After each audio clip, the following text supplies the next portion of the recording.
اور ہم نے ہر انسان کے اعمال نامے کو بصورت کتاب اس کے گلے میں لٹکا دیا ہے، اور قیامت کے روز وہ کتاب اسے نکال دکھائیں گے جسے وہ کھلا ہوا دیکھے گا۔ کہا جائے گا کہ اپنی کتاب پڑھ لے، تو آج اپنا آپ ہی حساب کرنے والا کافی ہے۔ جو شخص ہدایت اختیار کرتا ہے تو اپنے لیے اختیار کرتا ہے، اور جو گمراہ ہوتا ہے تو گمراہی کا ضرر بھی اسی کو ہوگا۔ اور کوئی شخص کسی دوسرے کا بوجھ نہیں اٹھائے گا، اور جب تک ہم پیغمبر نہ بھیج لیں عذاب نہیں دیا کرتے۔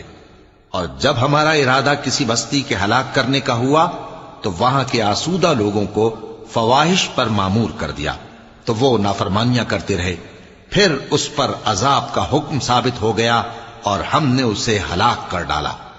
اور ہم نے نوح کے بعد بہت سی امتوں کو ہلاک کر ڈالا، اور تمہارا پروردگار اپنے بندوں کے گناہوں کو جاننے اور دیکھنے والا کافی ہے۔